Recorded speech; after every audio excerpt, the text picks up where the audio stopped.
Good afternoon, ladies and gentlemen, distinguished guests, respected speakers, and participants joining us from various cities and countries. Welcome to the International Webinar Series 2026, organized by Ikatan Arsitek Indonesia, Yogyakarta Chapter, in collaboration with Qhomemart. My name is Hannah, and it is my pleasure to serve as your host for today's webinar. We would also like to express our sincere appreciation to our valued sponsor, Qhomemart, for their generous support in making this event possible. Qhomemart, si pasti lengkap. We are delighted to welcome so many participants joining us today via Zoom as we explore our theme, Walking in Someone Else's Shoes, Architecture and Empathy. Next slide, please. Today's webinar is part of Mantra Expo, organized by Qhomemart and the AII Yogyakarta chapter, the largest architecture and construction exhibition in Yogyakarta, which will take place from 23 to 26 July 2026.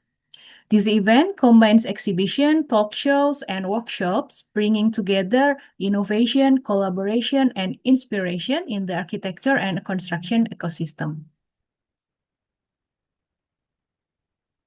This webinar is part of the AI Yogyakarta International Talk Show series with the theme When Architecture Listen, Designing for Communities, a theme that reminds us that architecture is not just about building, but about listening too. As part of the international webinar series, today is our third session. This webinar series will be held monthly, featuring renowned international speakers from Thailand, Singapore, Philippines, and South Korea. And good news, everyone.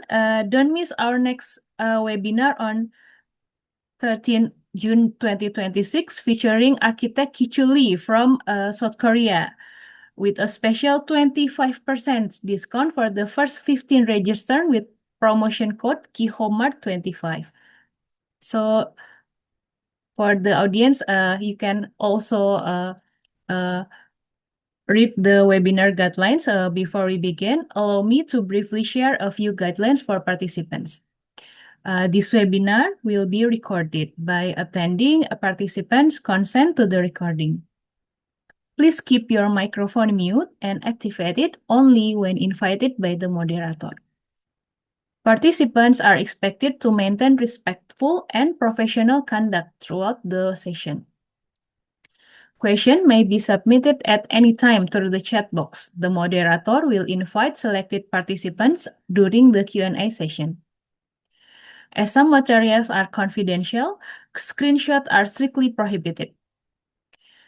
If you prefer not to speak directly, please inform the moderator in the chat after submitting your question. Please use respectful language in the chat and Q&A section. Discriminatory, offensive, or promotional messages are not permitted. The host reserves the right to remove any disruptive participants. Kindly rename your username using the format _username. We will also have a special door prize, which will be announced at the end of this webinar. 5 lucky participants will receive Qhomemart voucher worth 100,000 rupiah and 3 free tickets for the next webinar. For those who wish to participate, please kindly register your name through the link provided. We encourage you to stay until the end of the webinar.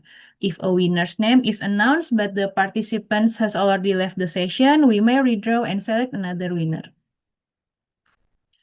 To begin our formal session, we will listen to the national anthem of Indonesia, Indonesia Raya. So, operator, please play Indonesia Raya, followed by the hymn AI and Mars AI. Thank you.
kami Ikatan Arsitek Indonesia dengan jiwa penuh pengabdian mengawal peradaban bangsa dengan daya cipta dan penuh kreasi berpegang kode etik profesi bertekad membangun negeri. Selalu belajar, meningkatkan diri untuk dipercaya dan berkompetensi mencapai harkat yang tertinggi.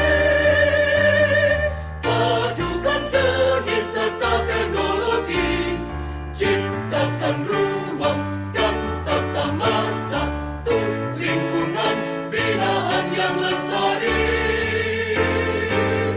Pancasila dan tata organisasi bersama sang mitra berkewajiban untuk jujur, profesional, tak pernah ragu dalam berkarya.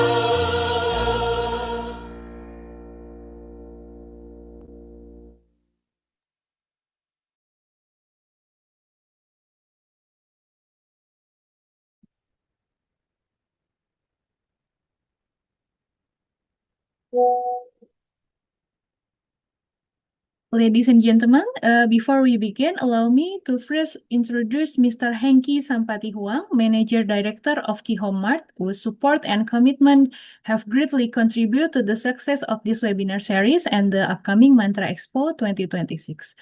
Unfortunately, Mr. Hengki Simpati Huang is unable to join us today. However, it is our pleasure to welcome Ms. Agatha Florencia, Executive Manager of Marketing Communication at Qhomemart, who will kindly deliver the welcoming remarks on behalf of Qhomemart. Ms. Agatha, the floor is yours.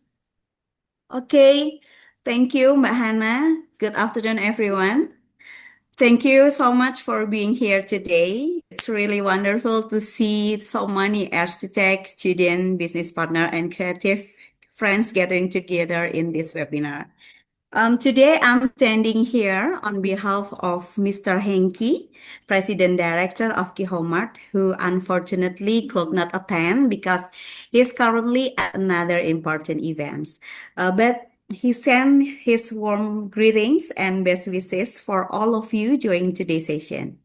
First, I would like to warmly welcome Architect Erlangga Winoto, Chairman of EAI Chapter DIY. Thank you, Pak Erlangga, for your support and for being part of this meaningful events.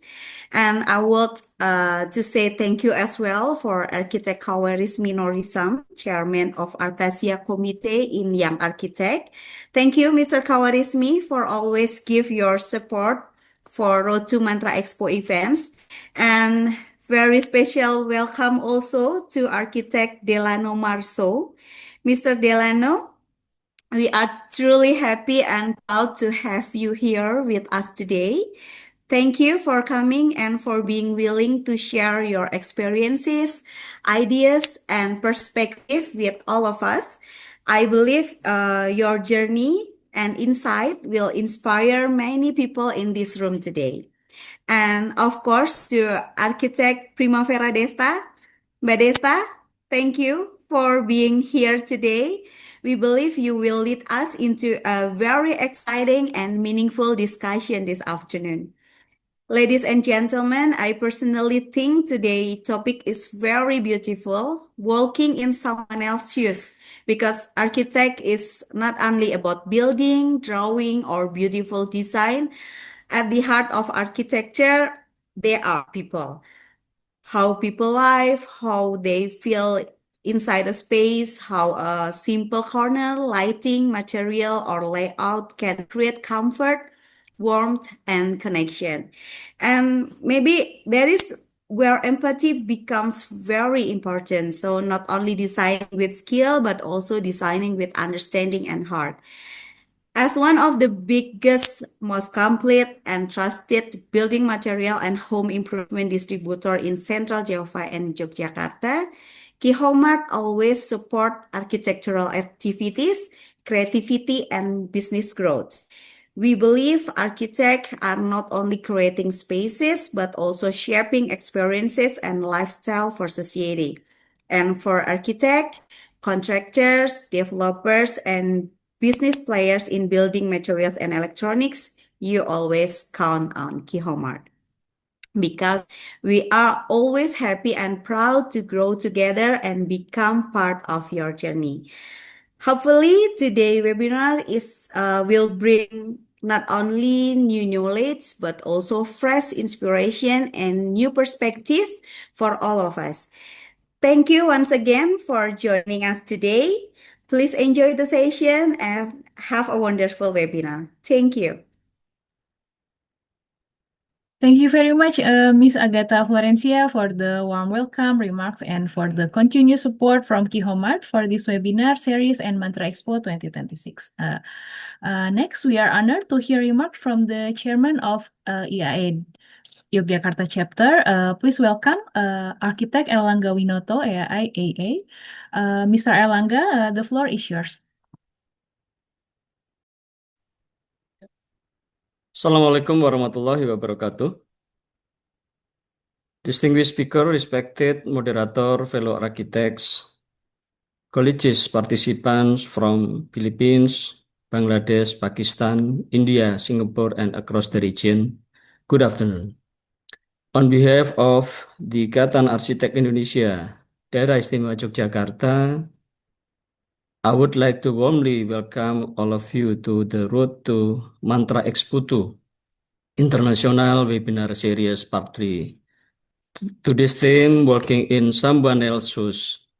Architecture not only about me, you, we, them, also about her or him, and empathy. Reminds us that architecture is not only about buildings and spaces, but also about understanding people, cultures, emotions, and communities.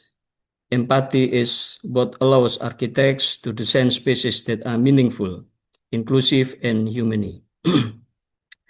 We are honored to have our speaker, Architect Delano M. Marzo from Philippines, Architect Primavera Desta IAI as moderator. Thank you. And we sincerely that our partner Qhomemart, Pak Hengki, Bu Agatha Florencia, Arkasia Committee on Young Architect, Architect Kawarismi, and all collaborators who made this event possible. I hope this webinar becomes a valuable platform for learning, sharing ideas, and strengthening regional collaboration among architects. Thank you for your participations. Enjoy the discussions and have a wonderful webinar. Wassalamualaikum warahmatullahi wabarakatuh. Thank you very much, Mr. Erlangga, for your inspiring remarks and for your leadership in supporting this international webinar. Next, we are also honored to welcome Architect Kawarismi Norisham, the chairman of Arkasia Committee on Young Architect. Mr. Architect Kawarismi, the time is yours. Hello, everyone. Kawa here. Nice to meet all of you again. It is a good time to actually reflect on the things that we are, working on today. In the world of very challenging atmosphere of built environment, we are here to actually close the gap between region, and of course, learning from our peers and fellow friends will help to somehow get us to the best practice. Definitely, what we want to do is to actually embrace the challenges and, of course, uplift all the young architects around Asia. And with that, I thank you, the chapter, I chapter, Jogja chapter, and of course the sponsor of today. And I'm not trying to be the speaker, so let's just move on to the next part of the program. Thank you so much, and hopefully everyone gets a fruitful session. Thank you. Thank you very much, Mr. Architect Kawarismi, for your warm welcome and for your support for this webinar. Ladies and gentlemen, for the next session, we are honored to have it presented by the representative from Ikatan Arsitek Indonesia, Chapter Yogyakarta. Please welcome Ms. Architect Primavera Desta, who will walk us through the upcoming programs, speakers highlight, and key insight of the event. To Miss Architect Primavera Desta, the time is yours. Yeah, thank you so much, Architect Hannah. Sorry, operator, can you go to the previous slides, please? Bisa ke halaman yang orange? Ya, satu halaman. Okay. Yeah, good morning. No, it's already afternoon, so sorry. Good afternoon, everyone. I'm Primavera Desta, and for now, I'm representing IAI Yogyakarta chapter. Today, I'm very pleased to introduce an exciting upcoming international architecture event, the collaboration project between IAI Yogyakarta chapter with Qhomemart, which will take place from 23rd to 26th July 2026, with the theme of When Architecture Listen, Designing for Communities. This collaboration brings together architects, designers, academics, and wider public through a series of architectural programs. And this theme especially reflects a very important shift in contemporary architecture, from architecture as an object to architecture as a dialogue with people, culture, and environment. Can you go to the next slide, please? Next, yeah. Yeah. So this collaboration between II Yogyakarta and Qhomemart aims to create a platform that connects architecture, especially with the society, industry, and also the creative collaborations. During these 4 days, we will host several programs, including the book launch of architect Rafiq Azam, and we also have architecture exhibition, Indonesian and international exhibitions as well, and international talk shows, art collaboration, architecture competitions for students, architecture clinic, and some other talks, which is currently being finalized. So each program is designed to bring together professional architects, students, communities, and industry partners to exchange ideas and explore how architecture can respond to contemporary urban challenge. Next, please. Yeah, so one of the key highlights of this event is the international talks, where we invite renowned architects from across Asia. And our keynote speaker will be Professor Architect Rafiq Azam from Bangladesh. And joining him are 3 distinguished invited speakers: Architect Rebecca Vanessa Relosa from the Philippines, Architect Alan Chung from Hong Kong, and Architect Zanat Chui from Bangladesh.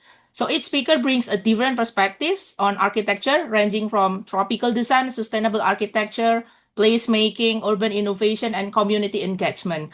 Through this international dialogue, we hope to create cross-cultural learning and collaboration within the architects community in Asia.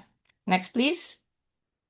And another major highlight of this event is the book launch of Architect Rafiq Azam, which will take place on 25th July as part of the program. And this is the documentations of his first book launch in Sydney in last March, which was held in Sydney Opera House. Next, please. And this book launch, this is the photo in Sydney. And next, currently he also launched his book in Japan. There was also some world-renowned architects such as Kengo Kuma. Yeah, next, please. Yeah, this is the photo, and thanks to George Kunihiro as the coordinator for Tokyo event. So next, please.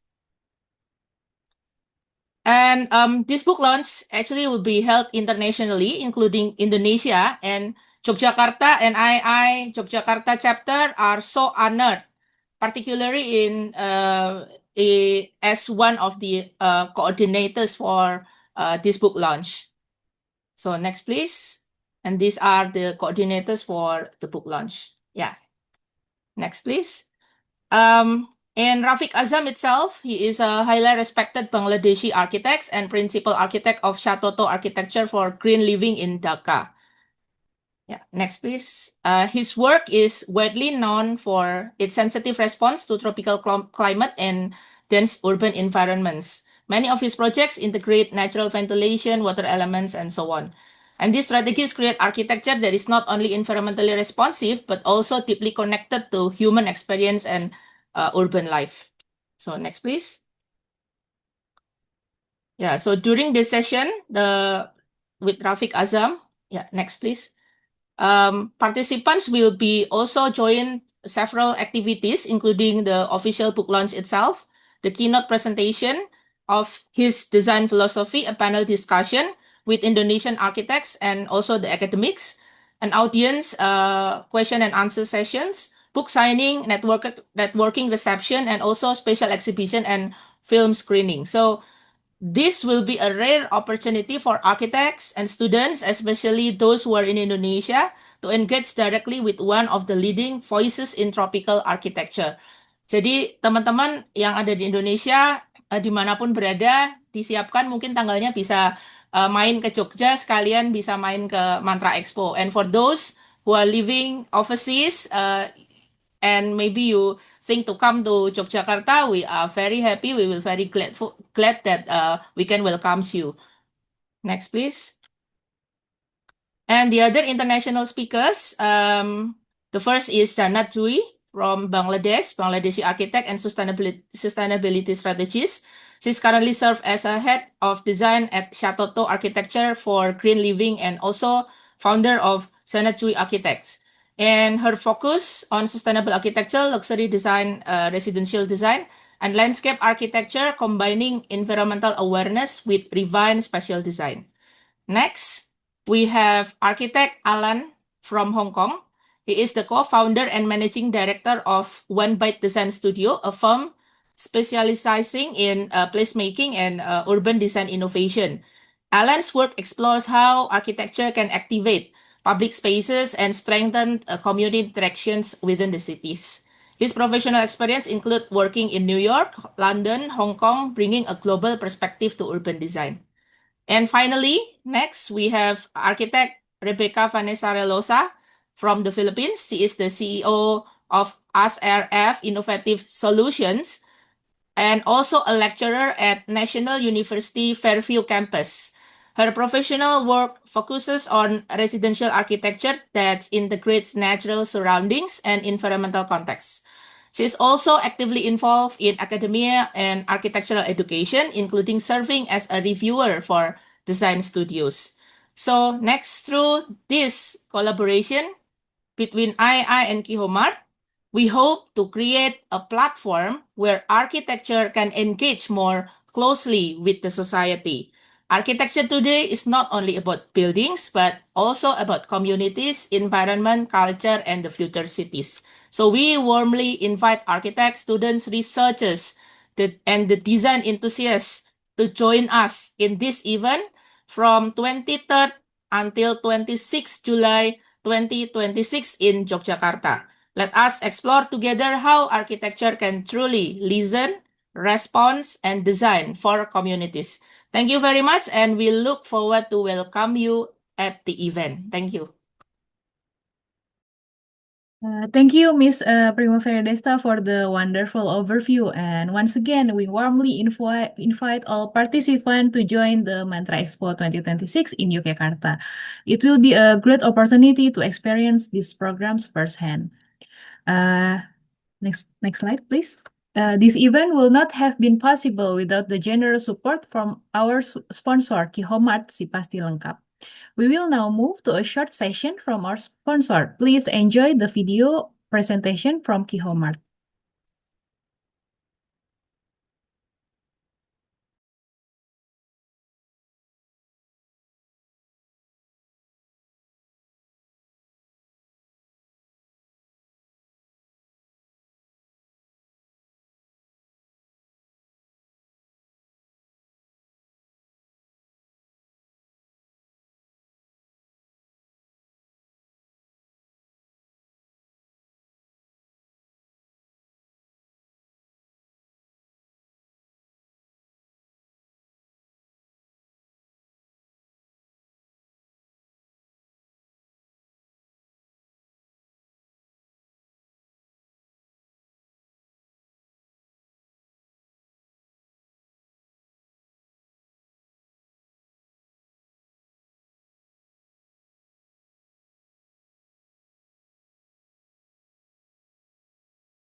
Setiap konstruksi adalah cerminan impian besar, dimulai dari rencana kecil hingga megahnya gedung pencakar langit. Kami hadir untuk membangun masa depan bersama. Berdiri sebagai supplier bahan bangunan dan perlengkapan rumah terbesar dan terpercaya, selamat datang di Qhomemart, partner terbaik dalam bisnis dan konstruksi Anda. Selama lebih dari 17 tahun, Qhomemart telah menjadi pilihan utama masyarakat sebagai supplier bahan bangunan terpercaya, terbesar, dan terlengkap. Dengan lebih dari 900 brand dan 2.000 produk berkualitas, Qhomemart menjamin keaslian produk dan menyediakan tim profesional yang siap melayani dan memberikan solusi bagi kebutuhan Anda. Belanja hemat waktu, produk lengkap dari perencanaan hingga finishing. Qhomemart memberikan pelayanan terbaik untuk Anda. Di antaranya adalah layanan pengiriman dengan armada yang siap menjangkau ke seluruh Indonesia, stok produk yang melimpah, dan memastikan kebutuhan Anda selalu terpenuhi tanpa kompromi.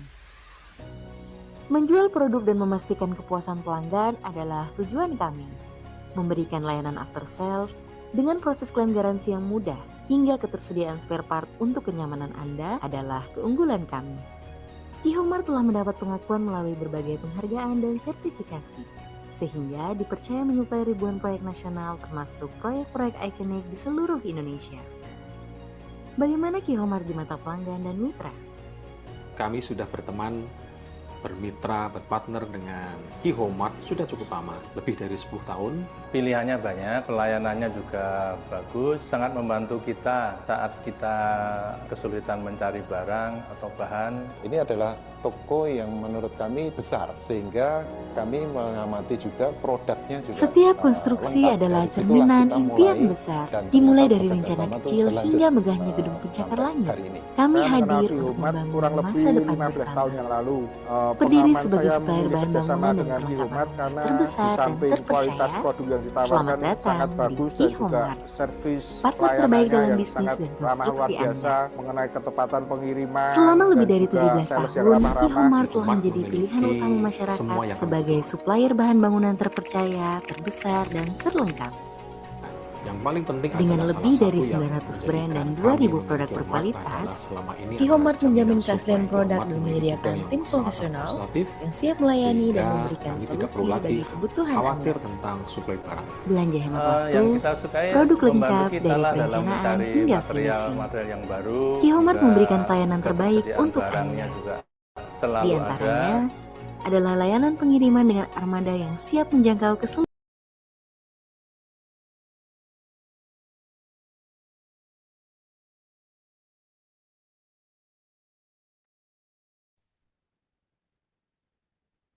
Thank you for the informative presentation. We experienced a slight technical issue earlier, but we are now move on to the next session. Once again, we appreciate the support from Qhomemart for making this event possible. Now, the next session will be main session. Ladies and gentlemen, we will now proceed to the main session of today's webinar. It is my pleasure to introduce our moderator, architect Primavera Desta AI. She is a licensed architect and interior designer with extensive experience in architecture, interior design, construction, and project management across Indonesia. Currently, she serves as a lecturer at Universitas Bina Nusantara, Jakarta, while also actively contributing to the professional architecture field. She is the Vice Secretary of the AAI Yogyakarta chapter, a professional member of AAI and HDII, as well as the CEO of PT Meta Design Nusantara, MYDI Architect. Oh, so sorry for the figure, and PT Extalia Prima Abadi. Academically, she earned her Master of Science integrated in Sustainable Design from the National University of Singapore, reflecting her strong interest in sustainable and environmentally conscious design approach. Throughout her professional journey, she has worked on a wide range of projects, including educational facilities, hospitality, commercial buildings, heritage rehabilitation, interior design, and large-scale master planning projects in various cities across Indonesia. Her involvement in architecture also extends to international and professional communities, including Acacia committees, Habitat for Humanity, and environmental research organization. With her multidisciplinary experience in practice, academia, leadership, and sustainable design, we are honored to have her with us today. Ladies and gentlemen, please join me in welcoming architect Primavera Desta AAI. To Miss Desta, the time is yours. Yeah, thank you, Architect Hannah. Good afternoon again, everyone. Warm greetings to all the distinguished guests, college students, and architecture enthusiasts joining us today from different countries. There are some of our friends also from UAP, from SIA, from IAP, Pakistan, Bangladesh, Philippines, Singapore, India. Thank you so much for joining, and a special good afternoon also to our chairman, Architect Erlangga Winoto, which continuously support us in every events that we have, especially in Yogyakarta. So again, my name is Primavera Desta, and it is my pleasure to be your moderator for today's session.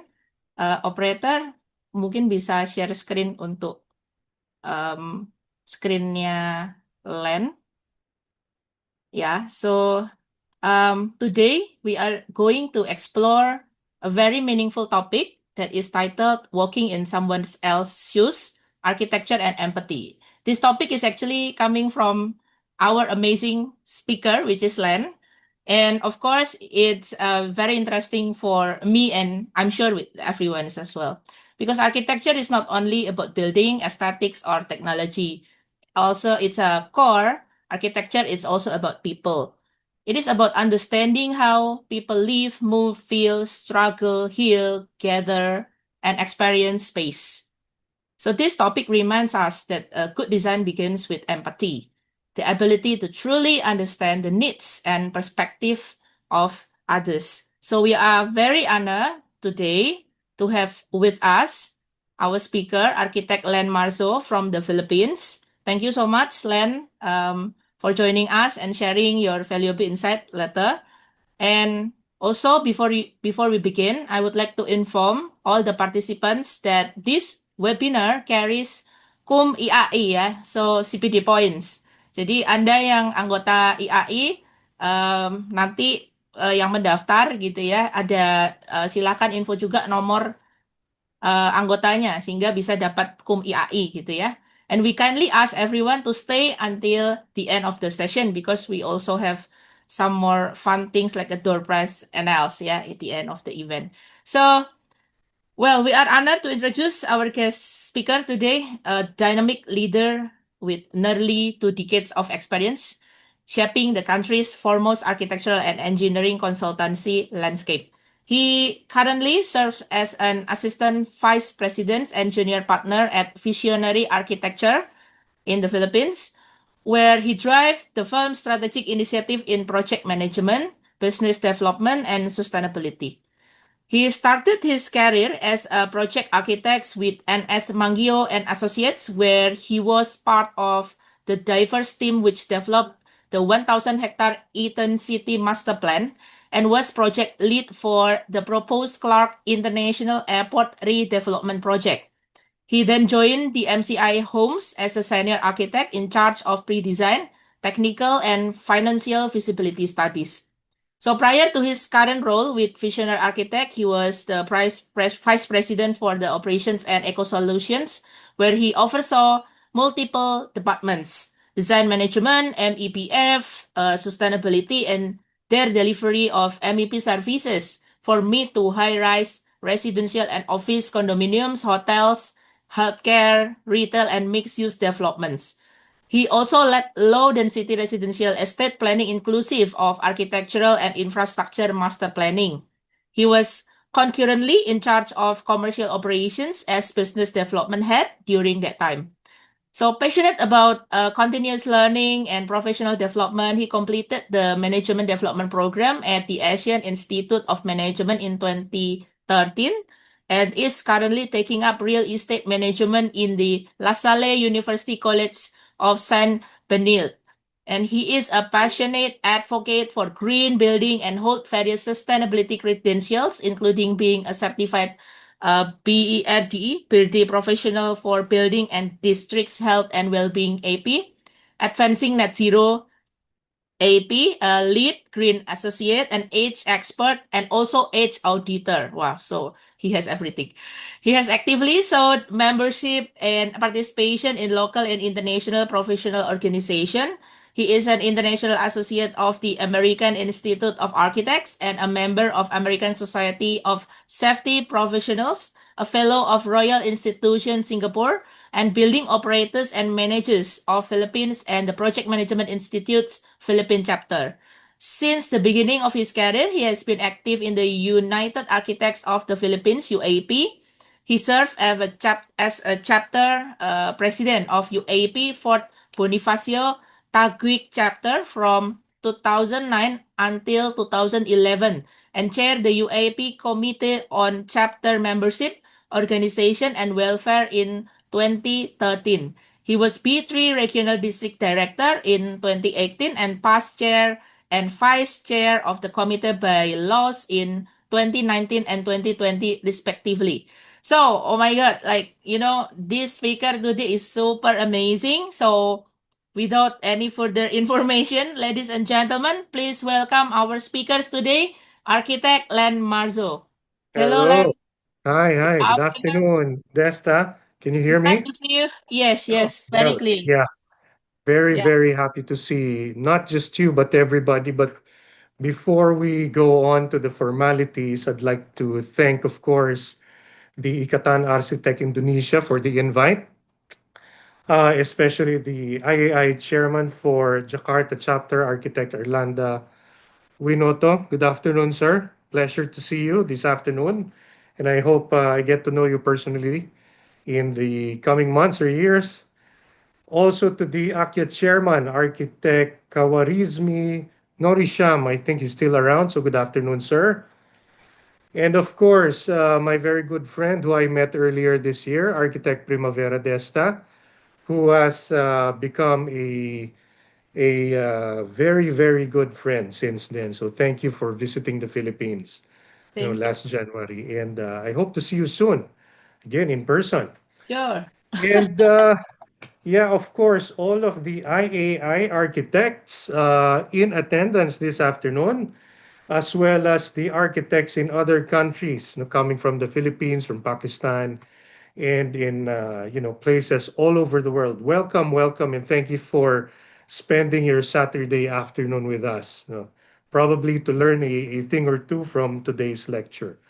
So, without further ado, this topic that we're going to talk about this afternoon is something that I have thought of very thoroughly, and Desta knows this because we've been communicating, I think, for the past 2 months.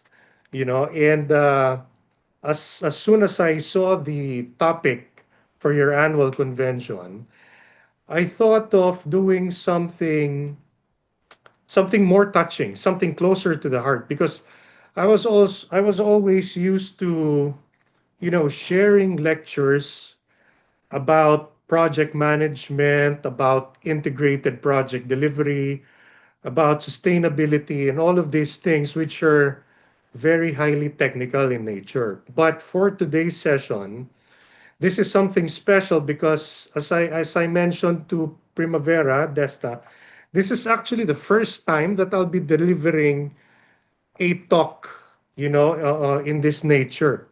So if I can share my screen now, so we can start the lecture. Well, it's not really a lecture, but it's something else. So hold on. Let me share my screen and let me know if you can already see it. If I can see thumbs up from everyone. Yes.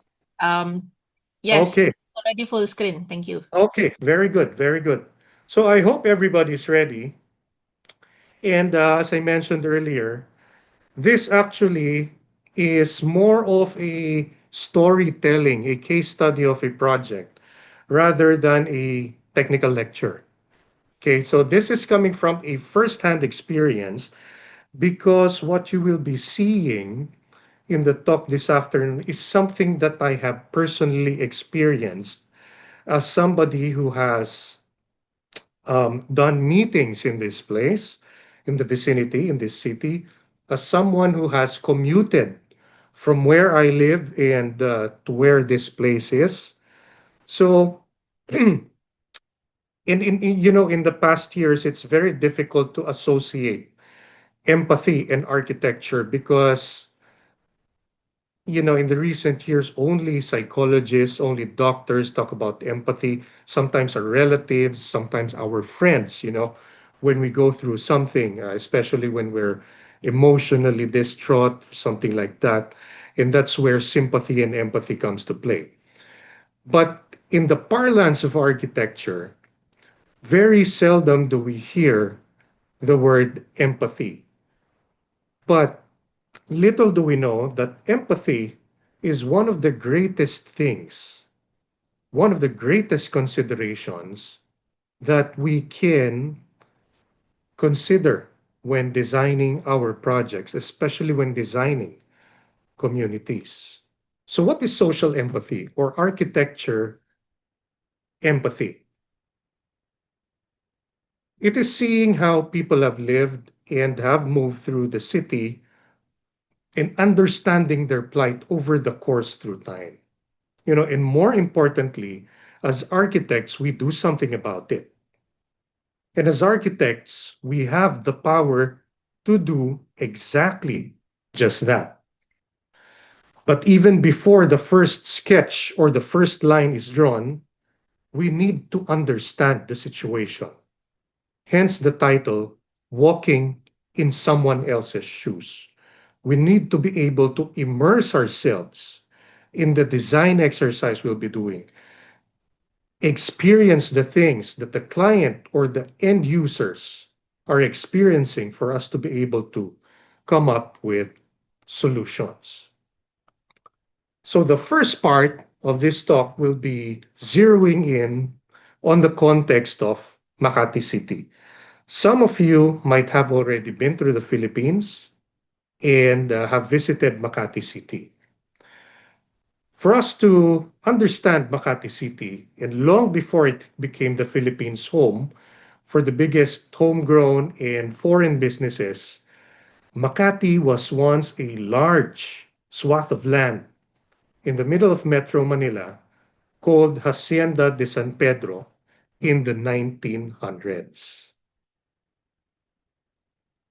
And in the early 1930s, up to 1937 to the 1940s, parts of this Makati estate were developed into what they called the Nielsen Air Base and served as Metro Manila's primary commercial airfield.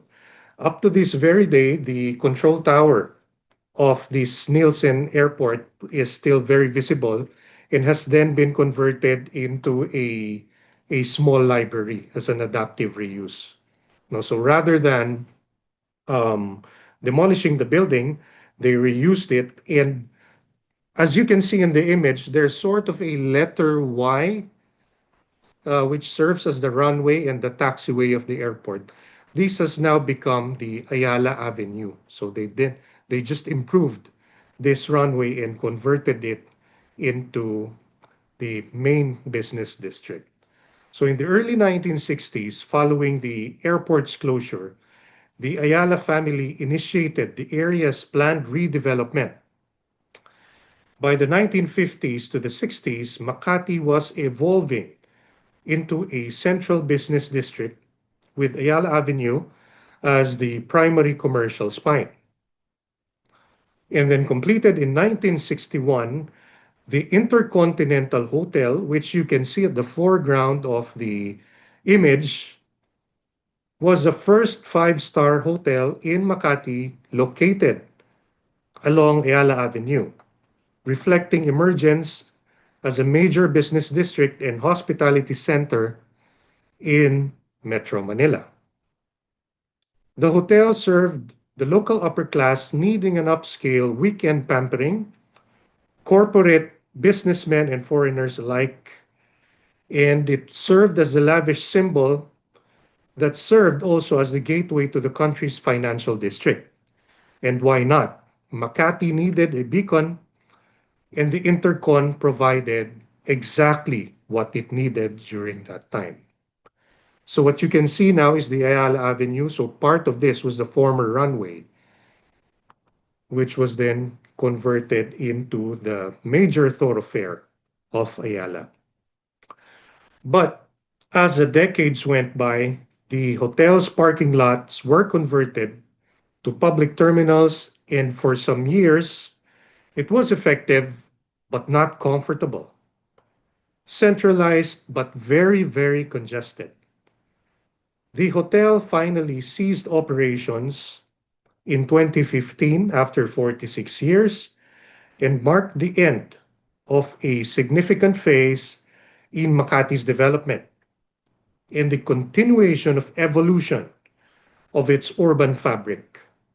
Definitely times were changing and a new demand was emerging for the area.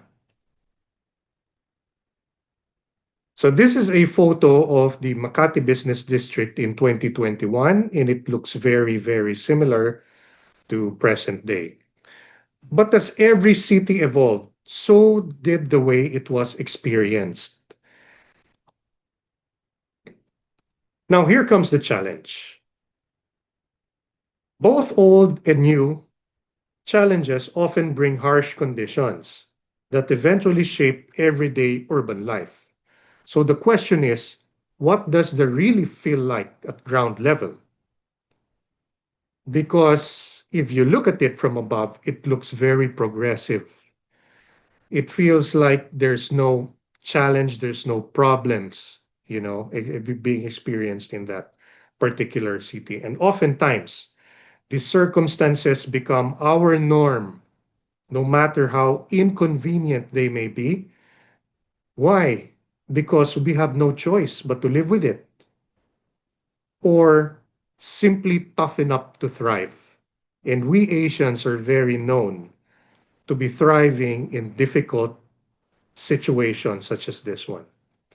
Present day Makati has become the melting pot of Filipinos coming from across the country to live and work. But majority of them take public transportation and walk every day. And this is their story.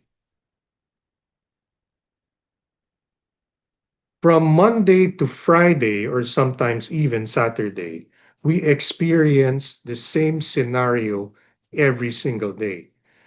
Traffic going towards Makati for, a travel of 5 to 6 kilometers can take 1.5 to 2 hours because of the volume of the vehicles plying by EDSA. EDSA is Metro Manila's main thoroughfare, which this is about 27, 28 kilometers in total, and portions of this ply along the Makati area. So it gets heavier and heavier as you reach the Makati Business District. And what you can see right above is the MRT, the Metro Rail Transit. And you have some city buses plying along EDSA, a dedicated bus lane. But this is where the challenge happens. At ground level, you have public transportation, you have private cars, you have motorcycles along EDSA. And when you reach Makati, there's the mass transport problems. We had difficulty managing taxis, PUVs, or public utility vehicles right in the heart of Ayala. We have bus problems. There were a lot of them, and there were very few bus terminals to serve the people. And then there's the MRT problem. So to walk you through these everyday challenges that we experienced as office goers in Makati, this is how informal our bus stations used to look. So we had unsafe bus stops where you have to fight your way through street vendors or street peddlers on a narrow strip of island. In a Filipino term, we call this buwis buhay, or you sacrifice your life just to ride the bus, just to be able to ride the bus. And these street peddlers, these vendors wouldn't even budge, even though they know that this narrow strip is supposed to be reserved for unloading and loading purposes. And unfortunately, there were about 4 or 5 bays, and you had to fight your way through, to go through each and every bus, the bus of your choice to reach your destination. And to complicate things, this is how, the taxi loading and unloading looks like. This is how our MRT station looks like. So it's so comfortable, uncomfortable. It's so unsafe. Just one push and it's goodbye, for you. So these are the problems that we needed to solve. And to compound that, we had the UV Express stations, which is packed like sardines, especially queuing at rush hours, waiting for long hours to get a ride. One time, I had to get home from a meeting in Makati, and I tried the UV, and it took me about 2.5 hours to line up just before I can get a ride.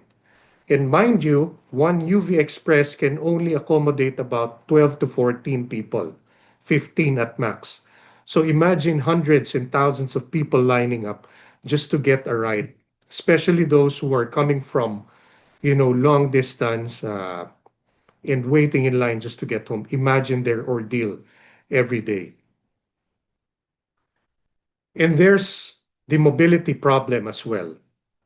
In the MRT station, traffic congest traffic congestion is so bad that people use the same MRT station as a pedestrian overpass just to get through the other side of the road and ride another set of bus and ride another jeepney or tricycle or UV Express.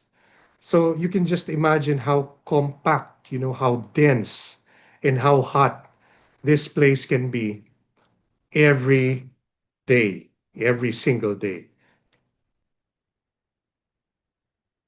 So, as a focus of this talk, it is empathy that allows turning these pain points into opportunities to improve.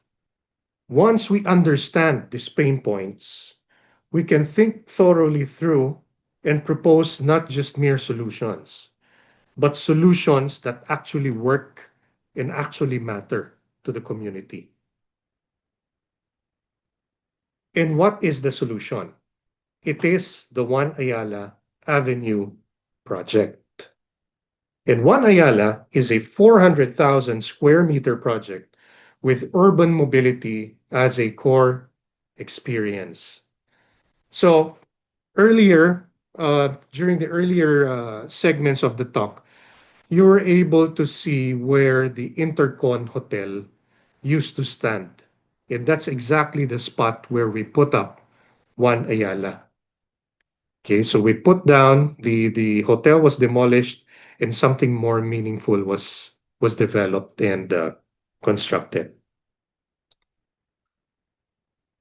So the strategy and I'm sorry, the One Ayala is an integrated and sustainable resilient vertical infrastructure, and it is the first of its kind in the Philippines. Before I go further, One Ayala has also received so many local and international awards, and this was also shortlisted as one of the projects in the World Architecture Festival in 2018. It was also the first time that the Philippine contingent joined for a big project in World Architecture Festival. One Ayala is now a LEED certified building, an EDGE certified building, and with more and more accolades coming in. And I'd like to run you through the strategy of how we came up with the design solutions for One Ayala, as well as how we executed it, in the architectural design program with community-centric design as a core guiding principle for the entire process. So the One Ayala site is a 2.8 hectare parcel where the Hotel Intercon used to stand. And if you notice, there is the MRT station on the left side where the former bus station also used to be located. Okay. So I hope you can imagine the location showing you the MRT and the previous bus station. This is right in between, right at the corner of EDSA, Epifanio de los Santos Avenue, and Ayala Avenue. Ayala Avenue is the gateway to the Philippines' premier financial districts. And the buildings right above it are shopping malls and some business office buildings and some residential buildings on the right.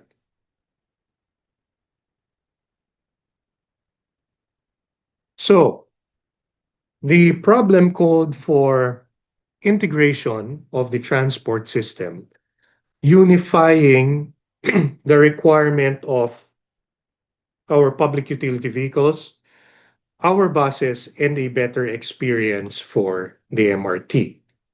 So what did we do?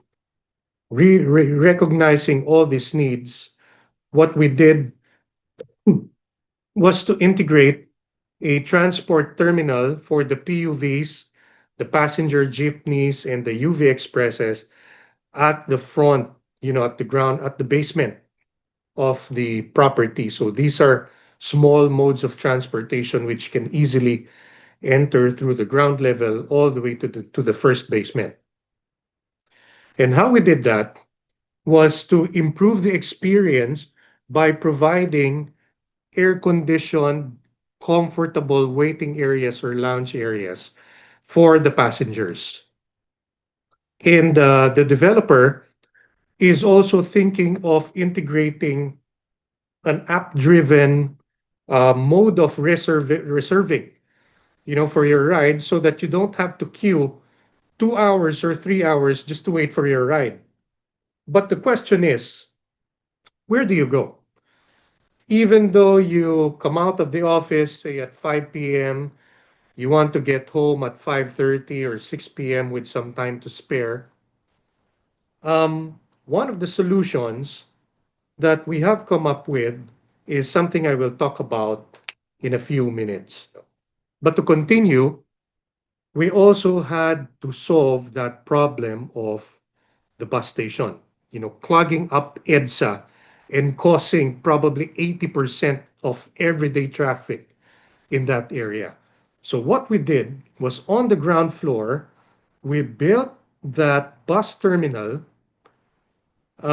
full with fresh air, with exhaust, and complemented by what we call food kiosks, no, and all of the other convenience. We have ATMs there, we have restrooms there. So it's really a safer, more comfortable alternative than what was people used to 5 years prior, and what I personally experienced 10 years before. So I was here a couple of months back, and I've seen, more happy faces, and everything's more organized, everything's, feels light, everything feels safe and convenient because you don't have to fight your way through the queues because of the more organized system that they're implementing. Okay, and there's the MRT concourse, no, which was one of the worst experiences that I have ever been through before. So One Ayala now extends this concourse rather than just focusing it on the previous concourse on the left.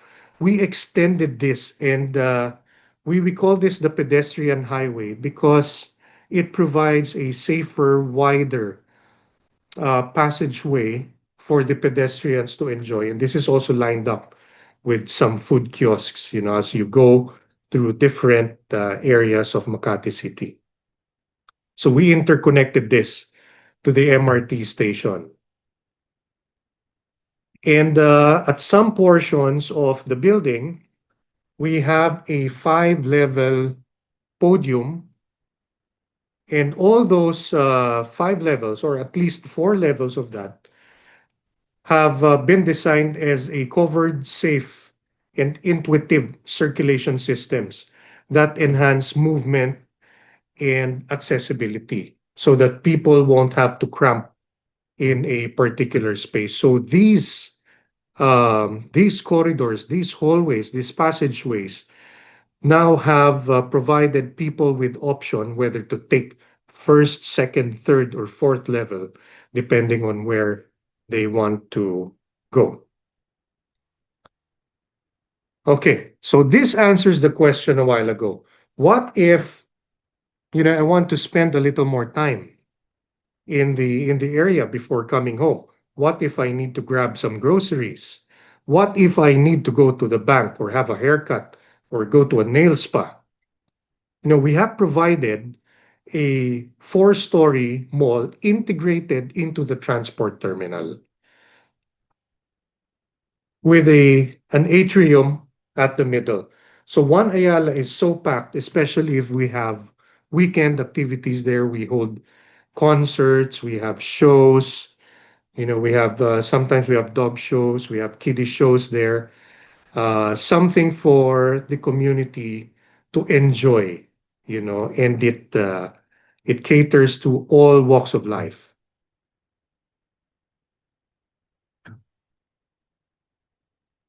And on top of that, of course, we took out the hotel previously, but the hotel is a much needed infrastructure, especially in Makati, because of being the country's premier business district. So it's not just locals, but we also have international businesses being conducted, international offices along Ayala Avenue.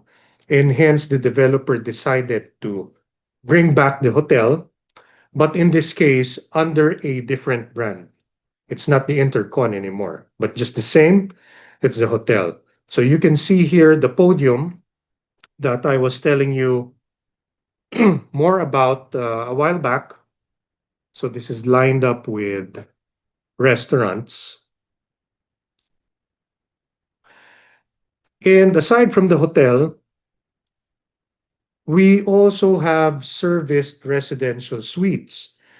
But there was a challenge here because this was being built during the pandemic in 2020, 2021, and 2022. And during construction, you know, all of the activities were put on hold. I'm sure it's the same experience in Indonesia.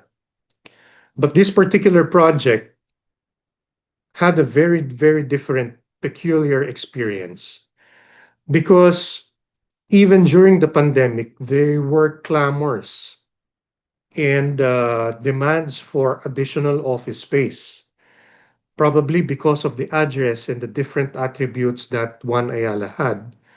So instead of moving forward with the serviced apartments, the developer decided to convert this into an HQ type office. So right now, it's an office building, different from what you can see from the screen. It's now an HQ type office. And last but not the least, there are a couple of grade A offices sitting atop of the 4-story mall. So this caters to BPOs and traditional offices. And the success story of this project, one of the key success factors, is just imagine, taking the MRT, alighting from the MRT, walking through the mall that leads you to the lobby of your office at the ground floor. It's as simple as that. And the same way, when you want to go home after a hard day's work, it's the same process. You just, alight from the elevator, walk through the mall, ride the MRT or the bus below, and that's it. So this is the present day 1 Ayala Avenue. With a transport hub, the mall, there's also a convention hall at the fifth floor of the mall where events can also be handled. We have some medical diagnostic centers there. We have offices. We have the hotel.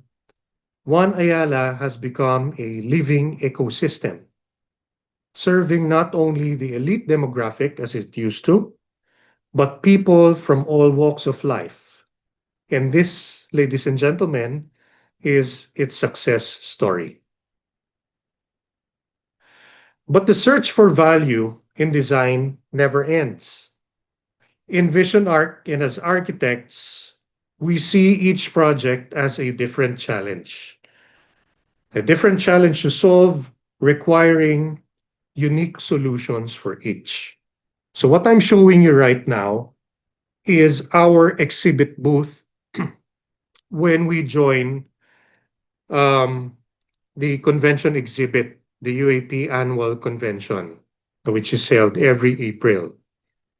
So we thought of providing a different exhibit rather than just showcasing our projects through material boards, through scaled models. We wanted, people visiting our booth to be very, very much involved because this is how we learn. This is where we learn. This is where we find out what is important, not just to architects, but to community, but to the community in general. So what we did was pasted, we posted some life facets that we feel was very important for us to design communities. And these are spiritual, we have play and explore, we have work, we have social and family, we have culture, we have environment, convenience also plays a big part of this. And then we conducted a survey, you know, just to find out what are the most important life facets that we need to integrate in the designs that we do. And we do this because we wanted to give more value to our projects rather than competing on a cost per square meter against the competitors that we have. If we have better value, automatically we have better projects.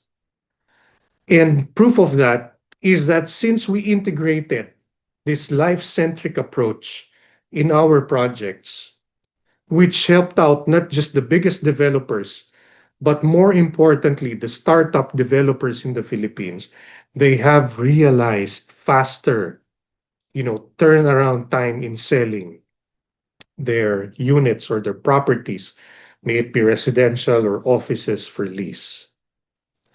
And that is our design philosophy that we always integrate, regardless of the project type that we do. So, ladies and gentlemen, architecture finds its greatest empathy when we design with purpose, creating work that not only serve the community, but also inspires their spirit and transforms daily lives. This is what architecture is really about, uplifting their lives through our work. And before we end, I'd like to show you some of the latest projects that Vision Art has currently undertaken. So we have here the Parkal development, where we have different building blocks. The first two stories are retail. The second proportion, which is the third and fourth levels, are office spaces. This opened in 2024, and it's also complemented by sports facilities. The highlight of the project is we have this ETFE roof, similar to what was used in the Beijing Olympics, no? The water cube. And we hired a lighting consultant which can flash anything from the Philippine flag any type of flag to the aurora borealis. So it gives you so much experience, especially for children. And this provides you a sustainable solution because this portion of Metro Manila is really, really very hot, especially during the lunchtime and the afternoon. So this lessens temperature by as much as 5 degrees walking underneath this shade. So you can enjoy this 600-meter stretch of promenade even during the middle of the day. This is another project that we're doing in Makati City. So Vision Arc has been commissioned to do almost all of the redevelopment of the commercial buildings, starting from 1 Ayala Avenue, stretching all the way back to Greenbelt, which is, I think, a kilometer long stretch. So we're doing redevelopment of Greenbelt 1, 2, 3, 4, Glorieta 1, 2, 3, 4, together with Ayala Avenue. And one of the more recent projects that we're doing is a beachfront estate development south of Manila. The building that you can see here on the middle left portion, the high-rise building there, has been recognized in 2024 as the most sustainable residential condominium in the Philippines, and later on as the most sustainable residential condominium in Asia. And sometime in 2025, the World Property Awards has recognized this project as the most sustainable residential development in the world. So it's a great honor to be working on this project for this client. So the strategy here is that we emulated the color of the roads to somehow reflect, the color of the sea and reduce the heat island effect by providing a higher solar reflectance index for the roads. And they were so happy that they engaged us to develop, as architects, to develop their next project, the Nautilus. So this is on the other side of the province. And just last week, this again won the most sustainable residential development in the Philippines and in Asia, and is the lone entry from the Philippines out of 800 entries. This is the lone Philippine entry for the World Property Awards, which is happening in October or November of this year. So thank you very much for this opportunity. And, this has been a very exciting journey to be sharing these projects and this design philosophy with all of you. And I hope to see all of you soon. So thank you. Thank you very much. Yeah, thank you so much. What an amazing, clear and deep presentation from architect Len Marzo. And yeah, so wow, again, like I'm very amazed, Len. Thank It's you. super nice. It's super nice. So it's like you mentioned step by step and with the empathy things, which is led into a very good architecture. Like you Mhm. highlighted the projects, starting from the history of the Ayala, the Makati city, and then Yes. how the one Ayala Avenue, uh, you know, being a place that is not only, just an architecture building, but it connects and integrates so many things, solve so many problems and issues of the people, especially those who are, going in and going out of the Makati city. Yes. I think it's very similar to Jakarta, with a very lot of people and Yeah, very crowded. And I love that you said about, if we create a better value, then we create a better projects. Yeah, that's so true. I think it's very inspiring for, I'm sure not only me, but all the participants here also. So again, that is super amazing presentation. Thank you so much. And I believe that today's discussion it reminds us also that architecture again is not only merely about creating spaces, but also understanding the human stories, the emotions, the experiences, and again the human is the core itself. So Yes.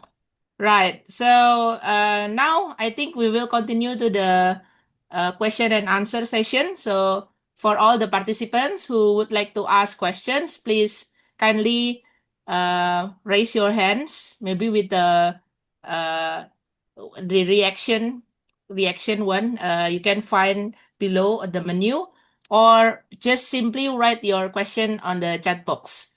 And also, please mention your name and institution before asking your questions. Okay, so I think there's one person, two. Oh my God. Okay, who's that? I cannot see. Wait.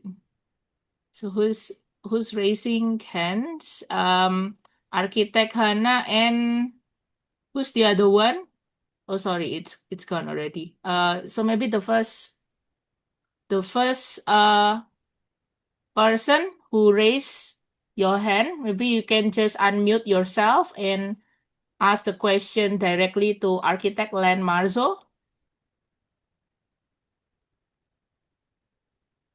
So sorry, I lost the reaction. So, or else maybe Architect Hana,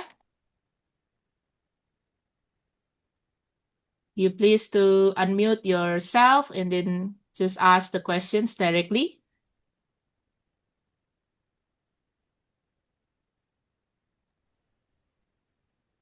Okay, thank you, Miss Architect Desta, for allowing me to ask about something to learn.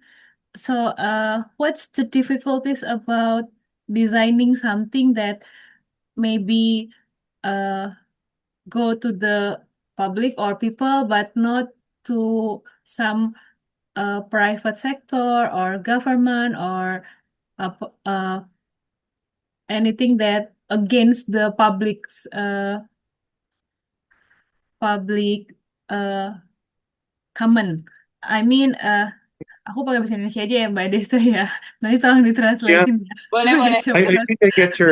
think I get your question. Yeah. I mean, Basically, it revolves around what was challenging, what was the challenge when separating public and private spaces, yes. in such a complex development.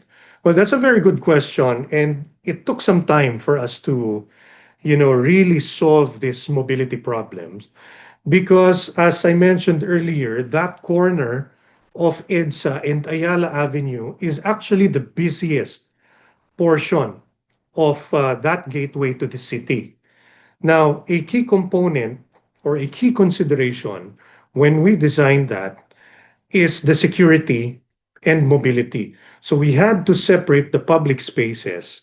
So if you saw the presentation earlier, when we had that pedestrian concourse, we limited it to the two sides of the building.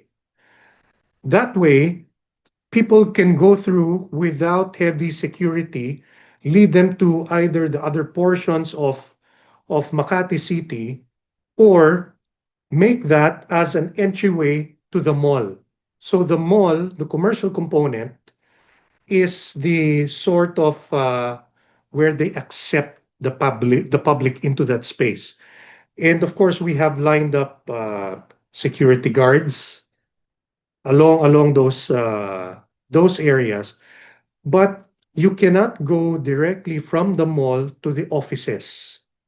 So what we did was you had to exit the mall through a weather protected corridor and access a lobby at the ground floor. Okay, so there are three office towers there.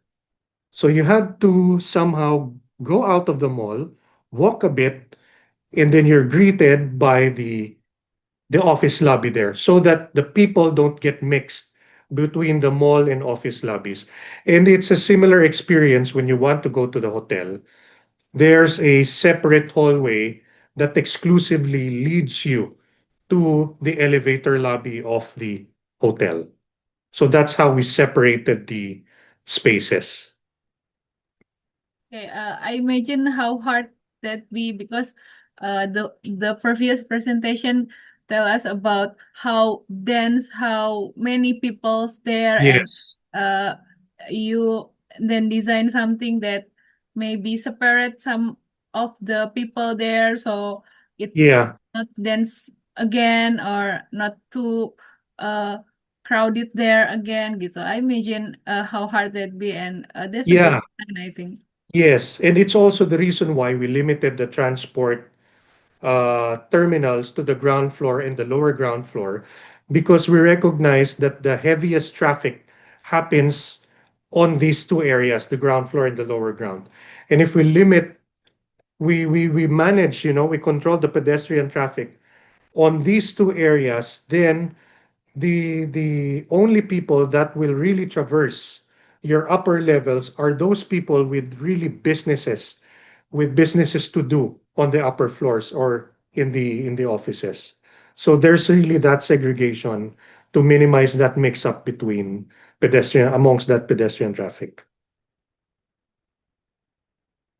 Okay, thank you, Kiteklan, for explaining to me. Thank you. Thank Thank you you. for the question, Architect Anna. Thank you, Mbak Hana.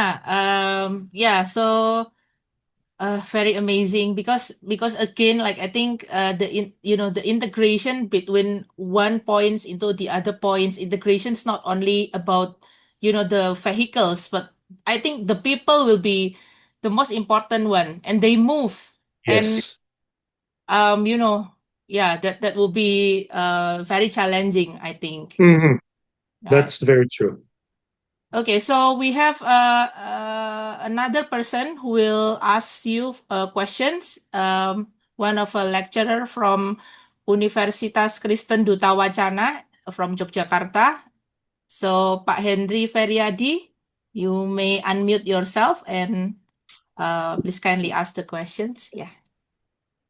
Yeah, thank you very much, Architect Marcel, for your very interesting presentation. I just, as a fellow architects in the developing countries like Indonesia and the Philippines, I think we share the same problems of Yes.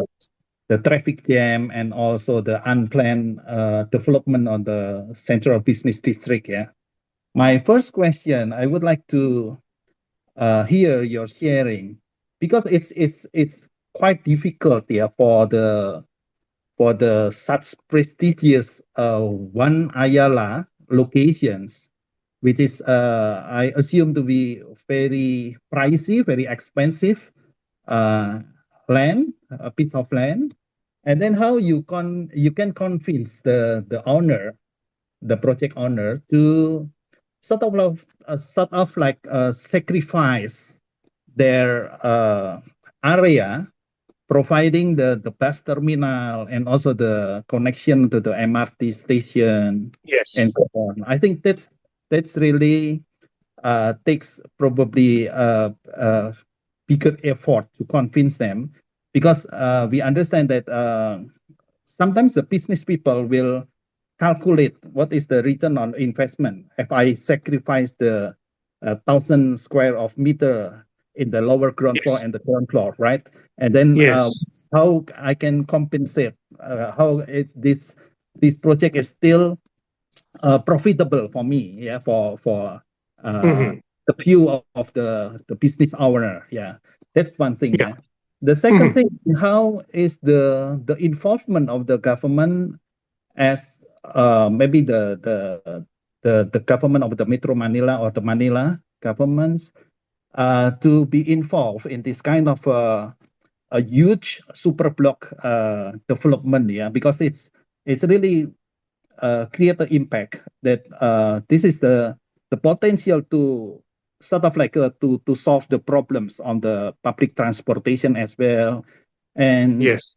can you explain to us how what kind of sort of like compensation probably, yeah, or the privilege given by the governments as the building regulator. If you can sacrifice or you can provide some of the part of the buildings, to use the public for the part of to ease the mobility in that area. I think the government should give the reward, by because this is really a huge projects, and it will help to humanize the central business district. So That's correct. I can imagine what you struggle in the past that in Jakarta, I think is people in Jakarta is still living hard because sometimes they are still depend on the public transportation, and then which is not really reliable. There is no enough space and humanized space to just to stand in the lineup to wait for the MRT or for the bus. So that's basically my two question. Thank you. Okay. So Thank you, Architect Henry. Probably before answering your question, I think we're top one and top two in the world when it comes to worst traffic. Sometimes we're number one, sometimes Jakarta is number one. So we really do share the same experience. traffic jam, Yes. Yeah. Let me go to your first question, which is how the developer was convinced to sacrifice, their prime property of land, converting it from a hotel to the One Ayala that we have now. Okay. First of all, One Ayala is owned and developed by the Ayala family. So pretty much they control the entire Makati business district. And it wasn't a very hard decision because primarily when they looked at the numbers and what the intercon was generating, probably the bookings were dwindling and they were, servicing just a specific sector of society, just the elite, just the hotel goers, just the seminar goers, or probably, people, two, three people who want nice venue to conduct their very personal meetings. So it's a very niche market that they serve. And so the demand was changing, and the use of the property and the use of that building was already overgrown, To a sense, the area was already underbuilt. And there was a clamor little by little because they incorporated a small terminal there before, but they saw the potential. And what better way, to serve the community than to provide pretty much everything that they need in that area. So they're not sacrificing anything. In fact, they're gaining so much from this project that foot traffic is by the hundreds of thousands every day, rather than just a few hundred people using the hotel every day. And since this is the gateway to the city, you now capture all this foot traffic through a funnel, which is One Ayala Avenue, and you serve thousands and thousands of people using those offices. You serve thousands of people with the mall, and then you serve thousands of people, practically capturing the majority of Makati and feeder lines, from these buses, siphoning them through One Ayala Avenue. I don't know how they can earn lesser income than they did when they just had the hotel. So it's a pretty straightforward solution. You serve more, you earn more, you provide a better project, you attract more people. On the second question, what benefits do they get from the government and how the government is involved in the operation of let's just say, the transport terminal? Unfortunately, there are very few government developed transport terminals, in Metro Manila and in the Philippines in particular. One Ayala Avenue is the first integrated transport terminal, which has a hotel, a mall, a office component. There is one earlier development, which is the Parañaque Integrated Transport Terminal. But that's just merely a transport terminal complemented by some commercial stalls, you know, just to survive. So the challenge here, I mean, the involvement of the government, there is what we call the Metro Manila Development Authority, or the MMDA, which basically manages the traffic and parking situations in the key cities of Metro Manila. Now, they are still involved in the same way they are involved in managing the traffic when the bus stations or the bus stops were still outside of One Ayala. Now we provided them with a comfortable, covered, uh, ventilated venue for not just for them, no, but for the commuters. But in as far as benefits and I don't know if they have tax rebates for this project. That is something that I have to find out and I will research and probably get back to you through Architect Desta. No, I'm sorry I don't have the answer right now. Okay, thank you, Marshall. Thank you. Thank you. Thank you so much, Pak Henry, for the questions, and also Len for the answers. So I'm opening again for all the participants who still want to ask questions to Architect Len. Maybe just raise your hand. I mean, with the React. Yeah. So while waiting, maybe I got questions also here.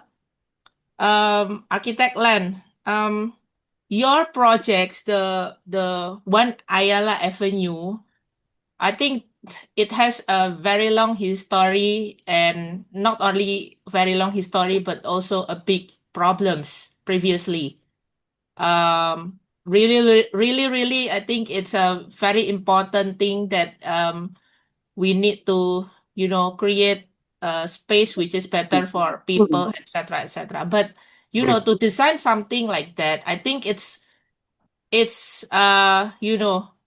unlike you you you take one day of your life, and then you design something and you get the problem solving, and I'm not sure with that. So my question is, what kind of research maybe you've done before the designs finalized, or and how important that kind of research lead to the successful of the project itself? Yeah. Thank you for that question, Desta.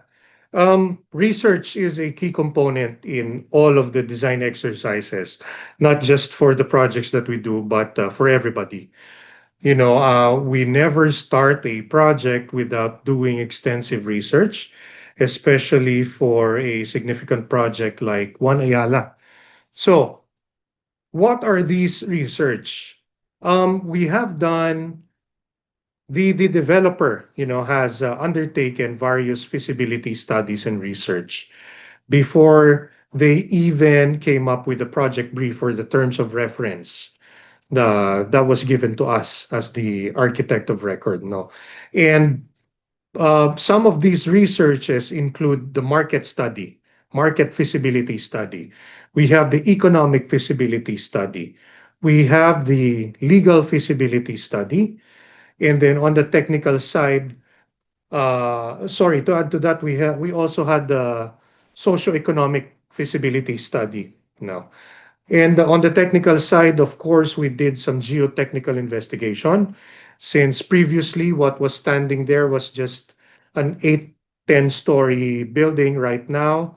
And the plan was to build a 35 story mega structure on that corner of the property.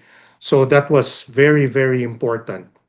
Some of the researches also that were conducted were its conformance to the comprehensive land use plan of Makati City.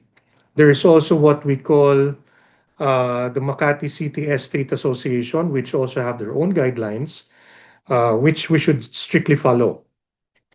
And more importantly, I think, if I may say, one of the biggest challenges that we have encountered here is that although it was developed by Ayala Land, there were so many branches of or departments of Ayala Land that we needed to collaborate with, because there was one group handling the transportation sector. There was the Ayala Malls group who handled their retail.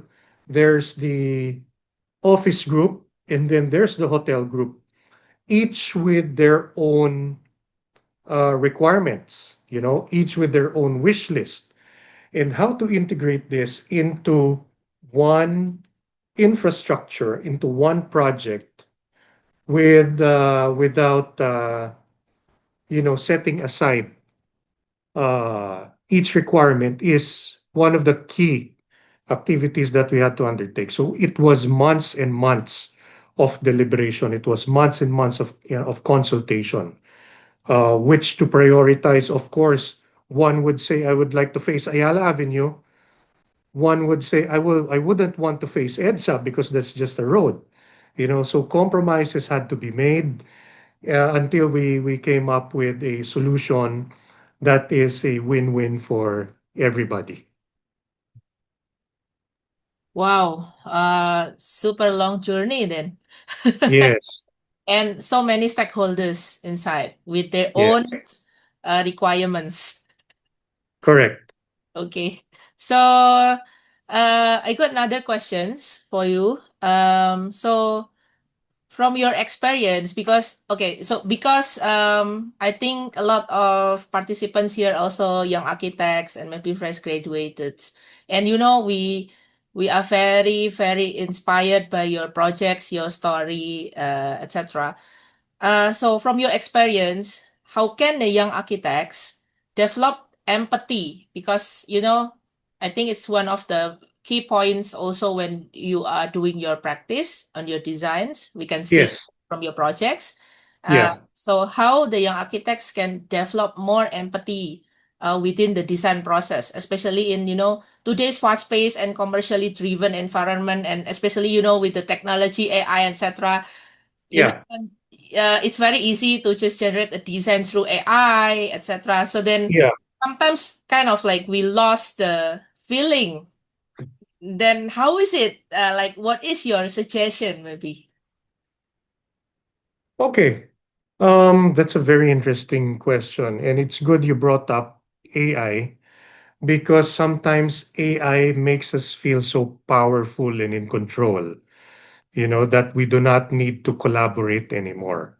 And the key to developing empathy is really to collaborate, regardless of how big or how small the project you're designing may be. Let's just take the case of when I was younger, and I hope the young architects here can relate also. When I designed houses for them, there was a process called, interaction between me and the owner. I made sure that I had breakfast with the owner, I had lunch with the owner, sometimes I had dinner with the owner, because I wanted to know them on a personal level. Try to understand what they do, the first thing they do when they wake up in the morning. What they're after they wake up, do they have breakfast? Do they prioritize some things before they go to work? And so learning that and getting to know them on a personal level is very important for me, because that allowed me to translate their own personality into the design that I was doing, you know. And the best thing we can do as architects is to integrate some of our ideas, some of the aesthetic ideas, planning considerations, but revolving around the lifestyle of the owner. It's very dangerous for architects to tell the client, just give me your project brief and then I'll get back to you with the design. That's it. Okay, that's not how architecture works. And sadly, some architects do that because of their egos. No, Mm. so you lose the human touch, you lose connection, you lose empathy. Okay, and to me, it's very important that the first step you do is really try to get to know your client on a personal level. Oh, that's great. That's great. Wow. So still another secret that we just revealed from architect land was, to get the empathy, make sure at least you have a breakfast with the client. Yes, at least one meal. I'm kidding, but yeah, it got the points. Yeah, I think it's a very important. Oh, anyway, I also want to mention some of our friends, international friends here. One of them is the from the Philippines, from UAP. Hello, Vanessa. Hi, Vanessa. Vanessa is the chairperson of Arcasia Committee on Social and Responsibility. Yeah, Vanessa. Hello. Hi. Hi, Len. Hi, Hi, Desta. Ivy. Thank you It's for nice. joining us. Thank you for joining us, Vanessa. I am so glad I joined. Thank you. And she shared also on the chat box that she went there and she saw how amazing the space. First-hand experience for her. Because Vanessa is from Makati. Oh, Vanessa is from Makati. All right. Yes. Coincidentally, Len, Yeah. the moment you flashed that slide with talking about One Ayala, I was actually passing right in front of One Ayala. Wow. I was like, Oh wow, my. what a coincidence. And I have been That's only great. once, and it's amazing. Yeah, thank you. Congratulations. Wow. Thank you.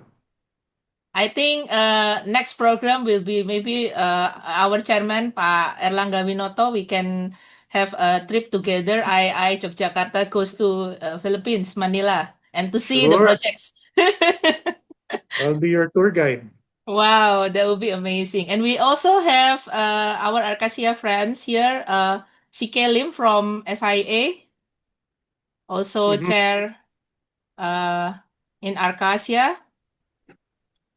Hello. Yeah, hi, CK here. Hi, CK. How are Nice you? to see you here. Thank you Yeah, for yeah, I'm joining here. Can you hear us. me? Yes. Yeah, yeah. Thank Thank you you so much. so much for Hi, organizing. CK. It's a very fantastic talk by Len. Thank you very much. Also hope to be able to visit Makati one day. I may be in Philippines Please. in August, mid-August, to Oh, attend a good. UAP program. So if there's a chance, maybe can catch up with you. Please contact me. Thank you. Yeah, sure. Always So welcome, CK. anyway, congratulations to Kazi and ACYA for organizing such a successful webinar. And I think the talk has been very enriching and inspiring, especially for young architects and including myself as well. Mhm. So well done and good work. Yeah, hope to see you again. Thank you, Thank you. CK. And Thank you. hopefully you can join the next one also. We gonna have the last session, which is in 13 June. The speaker will be from South Korea. Is one of the person from Kira. So we Great, will great, get great. the Yeah, poster. it's my honor. It's my honor. Thank you so Sure. much. Okay. All right. And I also thanks to Pak Hengki as the managing director of Qhomemart, who also has joining us. He wasn't here because of another things, but he is currently with us together. And I think he is also joining the webinar. Hello, Pak Hengki. Selamat siang. Halo, selamat siang. Sorry, Ya, baru masuk saya. nggak apa-apa, Tapi Pak baru Hengki. belajar landscape ya. Thank you Wow. everybody. Semangat semua. Thank you so much for Oke. supporting this Ya. webinar. Oke. Yeah. All right, so because we have a limited time, maybe I just open one more questions from the participants. If there is no other questions, or maybe you just shy, it's okay. Later, you can just simply text us on Instagram, I Jogja, or just directly contact Len. Hopefully, he is okay with that. Have some Yes, of course. discussion and make more friends from Indonesia. Yes. Okay, so again, thank you so much, Len. So before I passing back to Architect Hannah, I just want to summarize a bit about your talks today. So the amazing session, very insightful. As Architect Len began with the explaining the history and the urban issues of Makati, which eventually led us to the core theme of today's discussion, which is the empathy in architecture. And he also highlighted the projects that was One Ayala Avenue, where he introduced the ideas of community-centric design as the key strategy. And it was fascinating also to see how every design decision was, carefully thought through step by step, always starting from the solving the real urban problems. Of course, with the research that he mentions, it took month by month, and especially through the integration with the public transportation systems. And what makes the projects even more remarkable, I think, is the added value. It creates beyond functionality, and the space is also become a vibrant, multifunctional public spaces that is truly serve the community while also enhancing the urban experience. So one important message that is shared today by Architect Land was if we have the better value for the project, so we also will have a better projects. And architecture should not only serve communities, also need to inspire people and perhaps even encourage better habits and behaviors. And we also learn about another projects that is incorporated technology. I think the ATFE, which can change into Filipinos flags and other things to improve the comfort at the same time for the pedestrian, and at the same time also showing the innovation and human-centered design can work together. So overall, today's presentation reminded us that architecture becomes meaningful when it starts with empathy and genuinely responds to the human needs. So thanks once again to our speaker, Architect Len Marzo, Thank you very for the much. wonderful presentation and discussion today. Thank you also for all the participant that is, for your enthusiasm and your participation today. We hope that today's webinar can inspire us to become architects, better architects, designers who are not only create spaces, beautiful spaces, but also, filled with the understanding, compassion, and empathy. Please stay connected with the future program of Ikatan Arsitek Indonesia Daerah Istimewa Yogyakarta, ACYA, and also Mantra Expo. I'm Prima Fradesta signing off as your moderator today. Stay safe, stay inspired, and have a wonderful day. Thank you. I give it back to MC. Okay, thank you very much, Architect Mr. Prama Vera Desta, for guiding today's discussion. And thank you to our speaker, Architect Dilana Marzo, for sharing such a valuable knowledge and perspective with us today. So, as an architect, of course, we always hope for a better value and a better project, but hopefully not more revision, a few revision. Okay, and next, maybe we can have our virtual photo together. All of us kindly turn on all of our video so we can have a photo together. To the operator, maybe it can help us to screen cap photo or I don't know, but a few screenshot maybe. So first, smile everyone.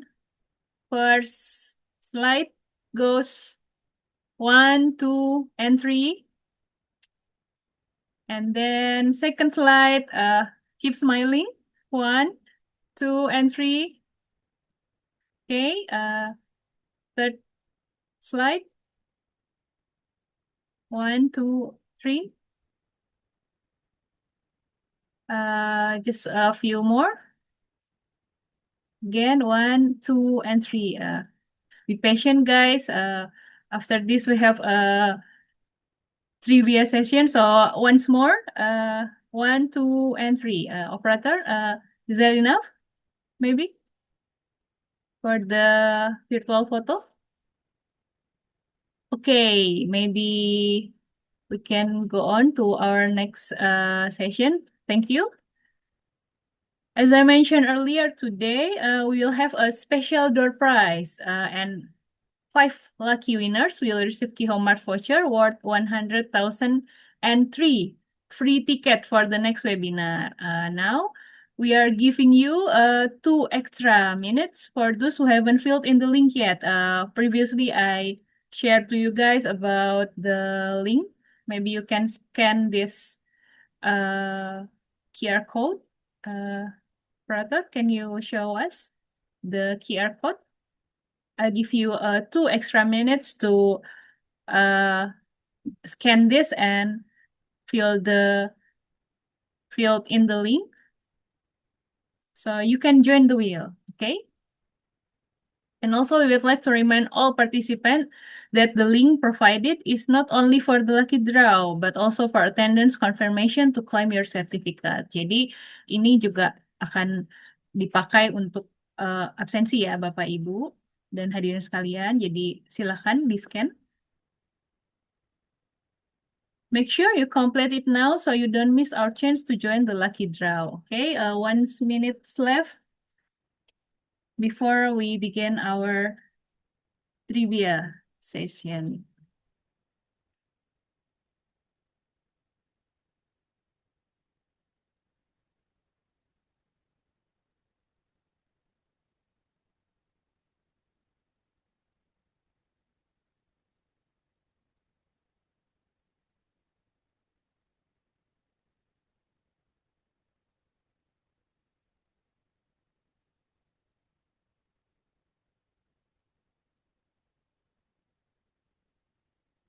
Maybe operator can cue me when the spinning wheel is ready.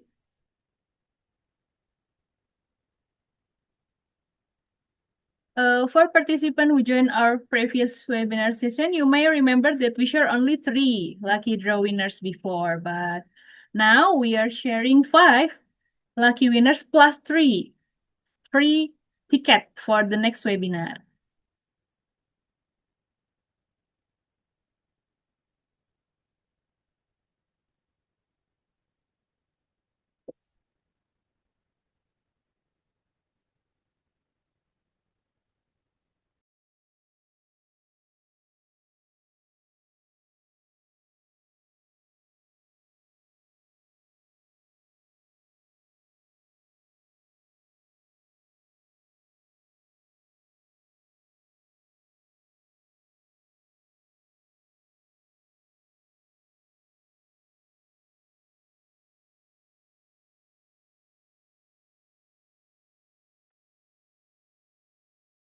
While our team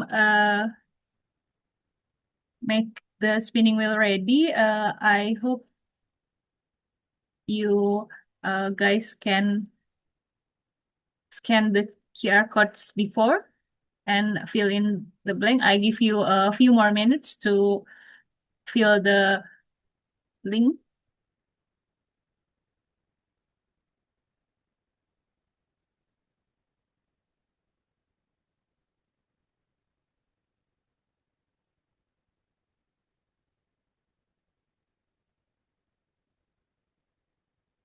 Okay, and then the spinning wheel is ready. Uh, I'll pick 8. Oh, no, not me, but the spin will pick 8 winner. Maybe the first winner first. Let's go. 1, 2, and 3.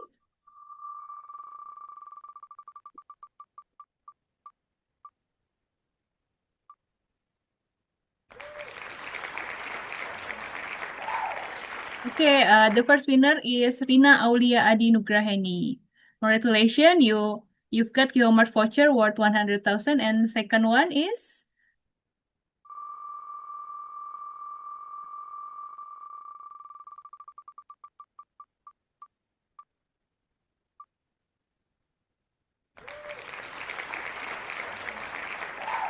the second winner is Architect Muhlas Farwaraji AI. And then the third one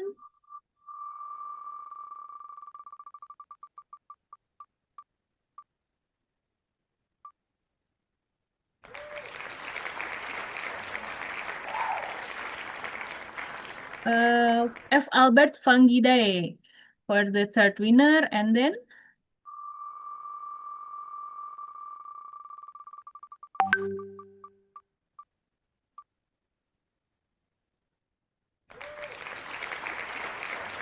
I Gusti Ngurah Agung Surya Dharma ST for the fourth winner, and then the last one who will receive Qhomemart voucher worth 100,000 rupiah.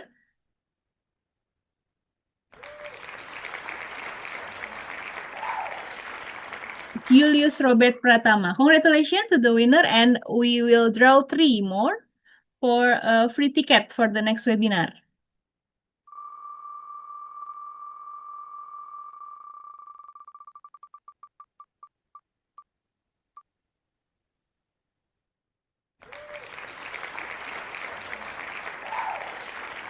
Rizal Afandi, congratulations. You have one free ticket for the next webinar, which will be held in 13 June 2026.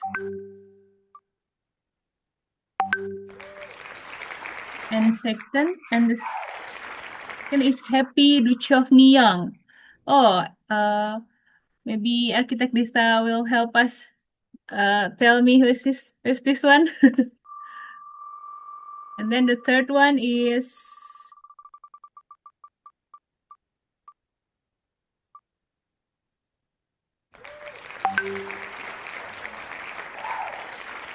the third one is Ahmad Afandi. Congratulations to the three of the free ticket for those who win the last spinning wheel winner. Congratulations to our winner.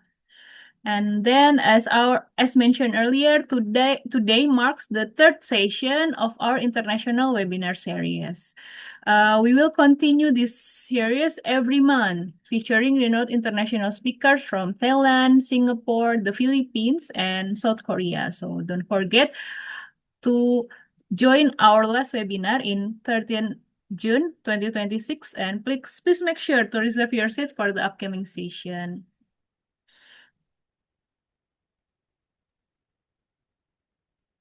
Don't miss our next webinar on 13 June 2026, featuring our architect Kichu Lee from South Korea, with a special 25% discount for the first 15 register with promotion code Qhomemart25. So we already gave you 5 Qhomemart voucher, 3 free ticket, and then this is 25% discount for first 15 register. So don't wait, just let's go.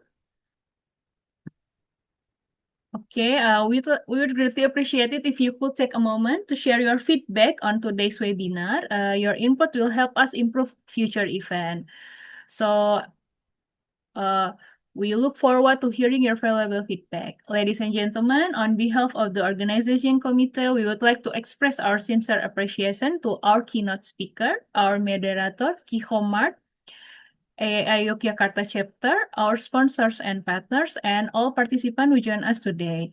Please kindly fill out the feedback form, which we shared before, and we also warmly invite you to join our next international webinar series and the upcoming Mantra Expo. Thank you very much for your participation. Kindly click the react button located at the bottom center of your Zoom screen so we can see your response. Good afternoon, everyone, and we look forward to seeing you at our next event. Bye-bye.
আমরা হলাম সেই অচিন পাখি, একদিন এই খাঁচা ছেড়ে চলে যাব, কিন্তু খাঁচাটা যদি পোক্ত না হয় তাহলে তো আপনি কোনো কাজই করতে পারবেন না। তাই মনে করি সেটা যতক্ষণ করতে পারছি, আমার মনে হয় যে আমি ফেলিয়ার না, বাট আমার কাজ আমি মনে করি যে আমি এখনো ওই লক্ষ্য অর্জন করিনি যেটা আমি অপেক্ষা করছি।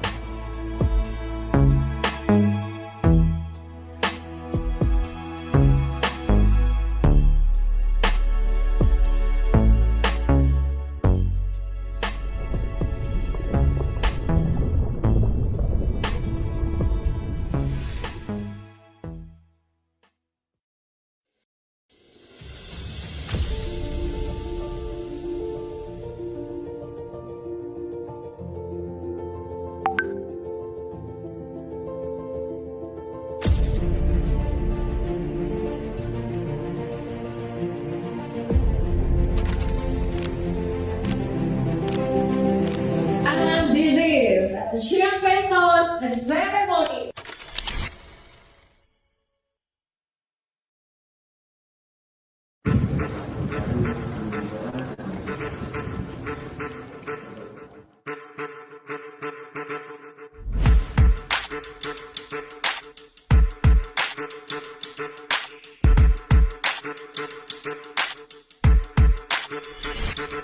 Welcome to International Talk Show. Meta Space Designing the Future Practice. Selamat sore, salam sejahtera buat kita semua, rekan-rekan arsitek dan para hadirin. Kita harus tahu apa yang harus kita lakukan setelahnya. Mungkin even dangerous in the future, you have to know already what they're going to do. Praktis di kantor mereka atau sekedar kasih knowledge atau workshop. Terus kejar apa yang kalian mau, jangan capek buat belajar karena proses belajar itu sangat panjang.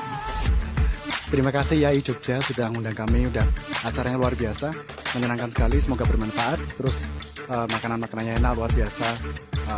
Terus juga Antusiasme pesertanya juga luar biasa banyaknya. Kita sangat merasa bersyukur dan terhormat berada di sini.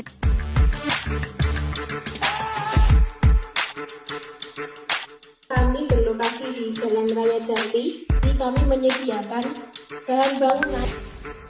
Konsultasi tentang cat, mau custom warna cat seunik mungkin. Untuk acara hari ini, International Talk Show ini sangat menarik, insight-nya oke banget. Aku mendapatkan insight yang sangat luar biasa dari berbagai narasumber. Di 2010 kami menjadi akustik kontraktor, kemudian akustik konsultan dan akustik material supplier sekaligus importer. Teknologi dan pengetahuan terkait akustik kami selalu update. Cara ini sangat edukatif, sangat inspiratif, begitu banyak hal yang bisa kita pelajari di sini. Khususnya saya mau berterima kasih juga untuk IAI Jogja sudah memberikan kesempatan bagi kami Waveboard untuk bisa berkolaborasi dalam event ini. Jadi untuk Qhomemart sendiri kami berada di naungan 5 grup ya Bapak Ibu, yang sektornya tidak hanya di building material. Pabrik sendiri kami ada 2, satu di Balaraja, satu lagi di Mojokerto. Dengan adanya acara IAI Disnatalis ke-50 ini, kami sangat bangga bisa bekerja sama dengan IAI. Dan acara ulang tahun kali ini seru banget dengan pemateri-pemateri yang luar biasa, dan salah satunya adalah mancanegara. Dapat gambaran vision baru tentang bagaimana arsitektur yang berkolaborasi dengan teknologi.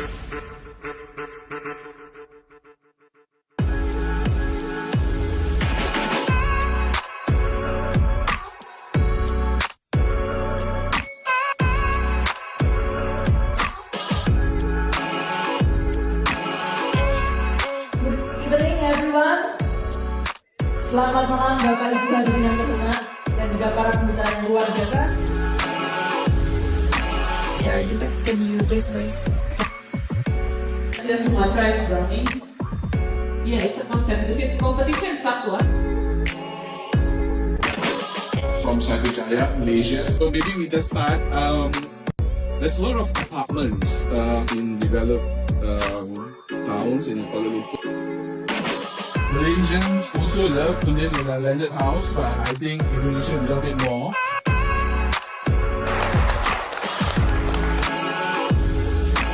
Human will do something better for the nature. Because we need to eat. That's the role of education actually. But then we can start something new. The problem is that the intensity is not in school. The distance between the fryer, the size, the dimension of the fryer is actually determined by other things.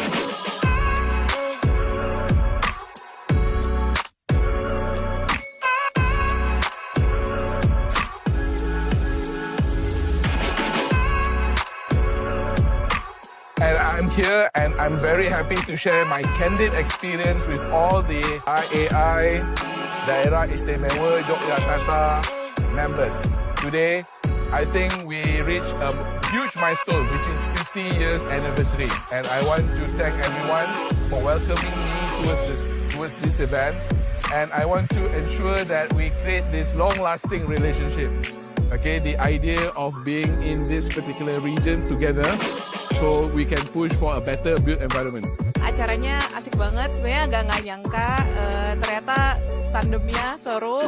Semoga akan ada acara seru selanjutnya. Event ini sangat menarik karena tema yang dibawa itu juga up to date, tema yang memang harus kita bicarakan dan sangat sesuai dengan zamannya.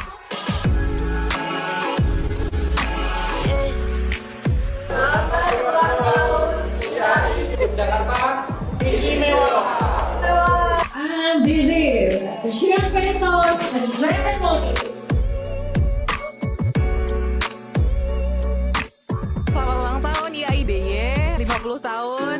Selamat ulang tahun IAIDY 50. Selamat ulang tahun IAI Daerah Istimewa Yogyakarta yang ke-50. Selamat ulang tahun buat IAI, sukses selalu untuk IAI Yogyakarta.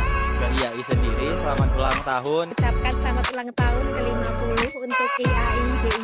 IAIDY, selamat ulang tahun. Selamat ulang tahun yang terbaik selalu untuk IAI. Happy birthday, Daerah Istimewa Yogyakarta's IAI chapter for the 50th years, and I look forward to come again when you are 100 years old. Thank you, and see you again.